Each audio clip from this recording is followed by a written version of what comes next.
Welcome to the Pundit's Playbook. Yeah, we setting the tone. Where the punters Welcome in to the Pundit's Playbook.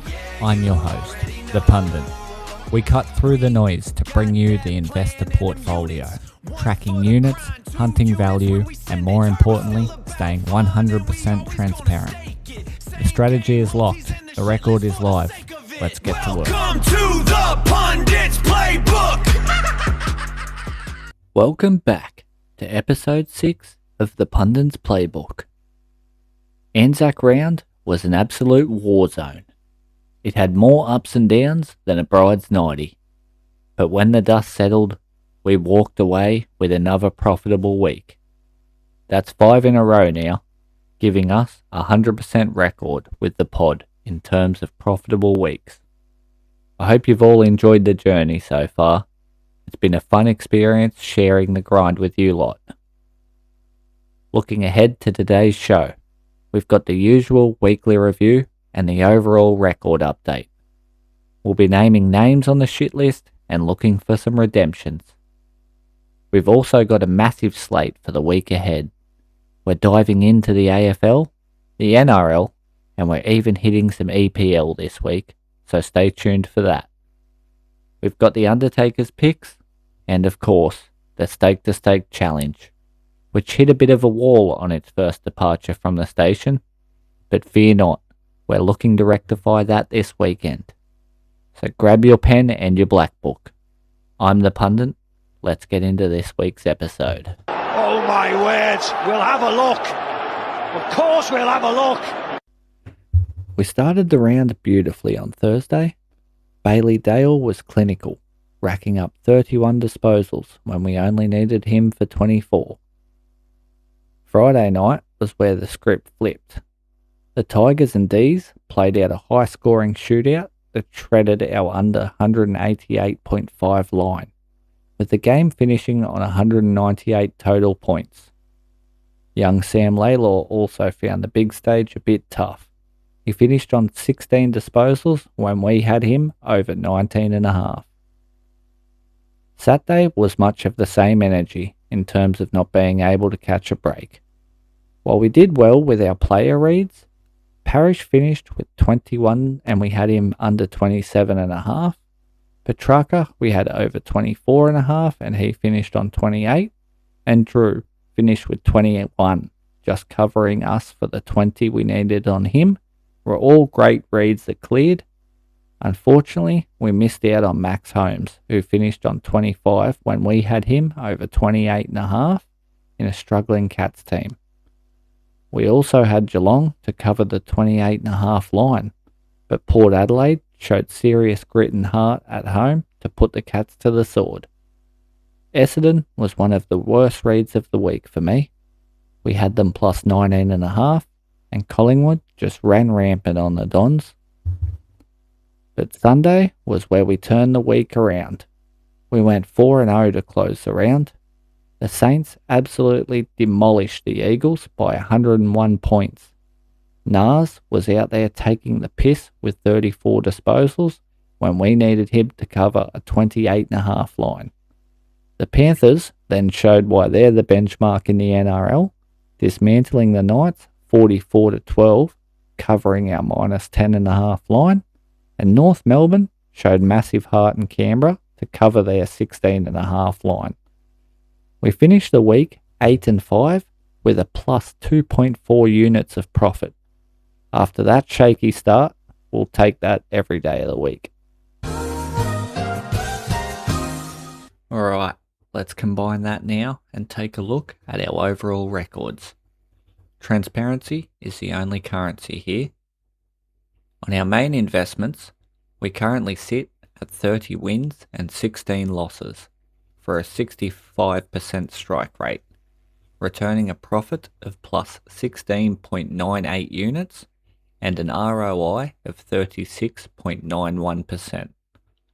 That makes it 5 out of 5 profitable weeks for the pod. The Undertaker is moving in the right direction too. After a 1-1 split this weekend, hitting North Melbourne plus 16.5 but missing out on the New Zealand Warriors -5.5, he moves to 8 wins and 3 losses for a 72.7% strike rate, returning a total profit of plus 2.39 units since he joined the board. Stupid idiot! Now, looking at the shit list. I don't think we have anyone massively letting us down at this stage, which is only a positive though, right? But we have to give an honourable mention to the Essendon midfielders, and the team as a whole actually. Letting Collingwood put 137 points on you on Anzac Day is atrocious. It's immoral. There is a lot of work for them to do this year still. Another honourable mention to the Cats. Like, what is going on at Geelong? They look great one week, all the links are clicking, and things look red hot, only for them to show this type of performance against Port, who aren't even in a good place themselves. Aside from Butters and Horne-Francis, Port Adelaide have really struggled, and yet the Cats just let them treat Adelaide Oval like a training run. You know what? You just made the list! On the redemption list, honestly, we aren't saving anyone this week. Bont, unfortunately for you, mate, you're still on the no-bet list, regardless of that solid performance in a losing Dogs team against the Swans. We need more than just 1 week of grit before we trust that ledger again. No one gets a free pass here. Now, shifting our focus to the board for the week ahead. And look, it is absolutely stacked with value as we enter this separation phase of the season. In the AFL, the Hawks are travelling with serious intent, currently sitting third and looking like a genuine juggernaut. Over in the NRL, the Panthers are simply dominating the competition, while the Roosters are red hot after putting 62 points on the Dragons. For the football fans, the Premier League is at fever pitch with only 4 match days left. Arsenal control their own destiny, but they cannot afford a single slip-up with City breathing down their necks. Will they bottle it? We're about to find out. Looking at the blueprint for the week, we kick things off on Thursday night at the MCG with Collingwood and Hawthorn. We're looking at under 180.5 match points at $1.90.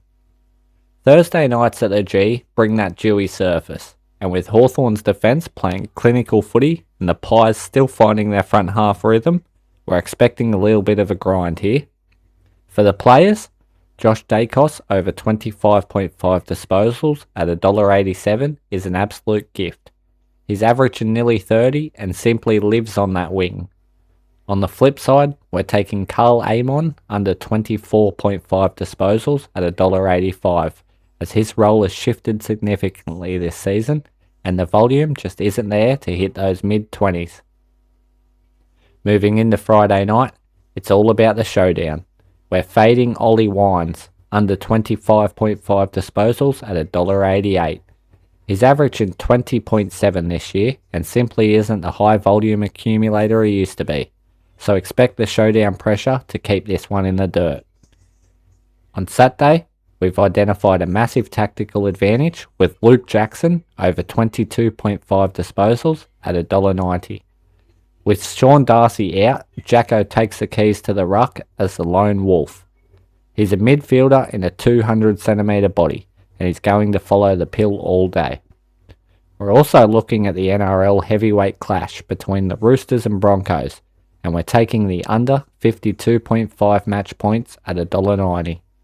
This is a finals intensity preview where elite defensive structures will stifle the flair. Sunday is where the board really opens up. We start with Sam Flanders over 23.5 disposals at $1.88. The man is an absolute ball magnet and should clear this by 3/4 time. Don't overthink it, just click it. We're also backing Took Miller over 24.5 disposals at $1.90, which is a disrespectful line for a guy who is historically high 20s every single day of the week. We're fading Bradley Hill under 23.5 disposals at $1.85. We're expecting a high pressure environment to limit his outside run, and we're jumping on Oscar Baker, anytime goal scorer, at $1.85. He's been goal hunting all season, and the probability remains extremely high here. For the match play, the Gold Coast Suns at minus 17.5 at $1.92 is the play. The Suns at People First Stadium are a different animal, and they'll cover that 3-goal buffer against stumbling GWS easily. If you're hunting juice, we've got the ultimate fade the fade play in the NRL with the Sharks halftime, West Tigers full-time double at $8.50. The Sharks start fast, but the Tigers have shown the heart to overrun teams late. We wrap up the Sunday slate in the EPL with Aston Villa to win at $2.20. Villa Park is a fortress and Spurs have been stumbling lately. Finally, in the early hours of Monday morning, we have an unpredictable heavyweight clash between Man United and Liverpool. Historically, these two often cancel each other out in a tactical stalemate, so we're taking the draw at a massive $4 price. It's too good to ignore.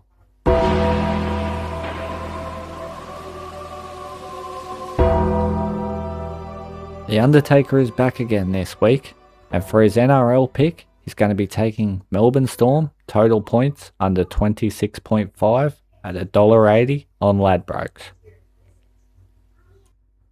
For his AFL pick, he's going to be taking St Kilda minus 14.5. He's got them modelled at minus 25 points.